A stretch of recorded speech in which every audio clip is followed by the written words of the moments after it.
ભરૂચના જાગેશ્વર ગામે જમીન ગુમાવનારા ખેડૂતોના પરિવારોના યુવાનોએ રોજગારીની માંગ સાથે કંપનીના ગેટ સામે અનિશ્ચિત મુદ્દતના ધરણા શરૂ કર્યા છે। ભરૂચ નજીક આવેલા જાગેશ્વર ગામમાં વર્ષો પહેલા ઔદ્યોગિક વિકાસ માટે જમીન ગુમાવનારા ખેડૂતોના પરિવારોના યુવાનોને રોજગારી ન મળતા રોષ ભભૂકી ઉઠ્યો છે। છેલ્લા 2 વર્ષથી રજૂઆતો છતાં કોઈ ઉકેલ ન આવતા સ્થાનિક યુવાનો અને ખેડૂતો હવે કંપનીના ગેટ સામે અનિશ્ચિત મુદ્દતના ધરણા પર બેઠા છે। વર્ષ 1996 થી 97 દરમિયાન જાગેશ્વર ગામની ખેતીની જમીનો ઔદ્યોગિક વિકાસ માટે સંપાદિત કરવામાં આવી હતી। તે સમયે ખેડૂતોને પ્રતિ એકર આશરે ₹56,000 વળતર સાથે કાયમી રોજગારી અને પ્રાથમિક સુવિધાઓ આપવાની ખાતરી આપવામાં આવી હતી। શરૂઆતમાં એબીજી શિપયાર્ડ કંપનીમાં કેટલાક જમીન ગુમાવનારા પરિવારોને રોજગારી મળી, જો કે કંપની બંધ થયા બાદ તેઓ ફરી બેરોજગાર બન્યા। હાલમાં આ મિલકતનું સંચાલન રિલાયન્સ ઇન્ડસ્ટ્રીઝ દ્વારા કરવામાં આવી રહ્યું છે અને કામગીરી શરૂ થઈ હોવા છતાં જમીન ગુમાવનારા સ્થાનિક યુવાનોને રોજગારી ન મળતી હોવાનો આક્ષેપ છે। સ્થાનિકોના જણાવ્યા મુજબ જીઆઈડીસી અને જીપીસીબીની હાજરીમાં કંપની સાથે બેઠકો યોજાઈ હતી અને જમીન ગુમાવનારોને રોજગારી મળવી તેમજ તેમનો હક હોવાનું પણ સ્વીકારાયું હતું। તેમ છતાં કોઈ નિર્ણય ન લેવાતા હવે કંપનીના ગેટ સામે ધરણા શરૂ કરવામાં આવ્યા છે।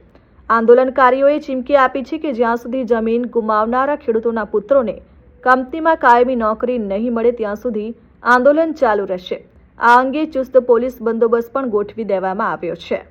મારું નામ દીપક પટેલ છે। અમારું રહેવા ગામ જાગેશ્વર। અમારો મુખ્ય મુદ્દો છે જાગેશ્વર ગામનો કે જમીન જીઆઈડીસીમાં આપ્યા પછી આજે હવે રિલાયન્સ કંપની એ જગ્યા ઉપર આવી છે, તો અમને લેન્ડ લૂઝર તરીકે જે નોકરી મળવી જોઈએ તે મળેલ નથી અને જણાવ્યા બાદ એમને ના પાડી છે, જેને લઈને અમારું સમગ્ર ગ્રામ તાલુકાના સમગ્ર ખેડૂતો આજે ગેટની સામે ગાંધી ચિંધ્યા માર્ગે ધરણા પર બેઠા છે। આ લડત કેટલા સમયથી લડી રહ્યા છો? આ લડત અમારી છેલ્લા 2 વર્ષથી ચાલી રહી છે। શું રિઝલ્ટ, શું વાતચીત થાય છે? શું રિઝલ્ટની અંદર એવું છે કે અમે અત્યાર સુધી મુખ્યમંત્રી સાહેબ સુધી અમે અરજી આપી છે, પરંતુ એના સુધી અત્યાર સુધી કોઈ અમનું નિરાકરણ આવેલ નથી અને કંપની કોઈ અમને યોગ્ય પોઝિટિવ જવાબ આપતી પણ નથી। કંપની સાથે વાતચીત થાય છે તો શું જણાવે છે? કંપની સાથે અમારી 2 વખત મિટિંગ થઈ, જેની અંદર જીઆઈડીસી પણ હાજર હતી, જીપીસીબી પણ હાજર હતી। જીઆઈડીસીએ પણ તેમને કીધું કે ભાઈ આમનો લેન્ડ લૂઝરનો પ્રશ્ન છે અને જે એમની મુખ્ય માંગણી છે ને જે એમનો હક છે તો એ એમને મળવો જ જોઈએ, પરંતુ કંપની પણ હજુ સુધી તે છતાં પણ પોઝિટિવ રિપોર્ટ આપવા તૈયાર નથી। શું માંગ છે તમારી? અમારી માંગ માત્ર ને માત્ર જમીન ગુમાવનાર ખેડૂતોના છોકરાઓને નોકરી માટેનો। આજરોજ જો બેઠા છો તો ન્યાય નહીં મળે તો શું કરશો? અમે આજરોજ જે આંદોલન માટે બેઠા છે, ધરણા માટે બેઠા છે, કે જ્યાં સુધી અમને ન્યાય નહીં મળે, અમને જમીન ગુમાવનાર ખેડૂતોના દીકરાઓને નોકરી નહીં મળે ત્યાં સુધી અમે કાયમના માટે અમે અહીંયા બેસીશું। અચોક્કસની મુદત માટે અમારી આ ધરણા આજથી ચાલુ રહેશે। Sachin Patel, RN news, Bharuch.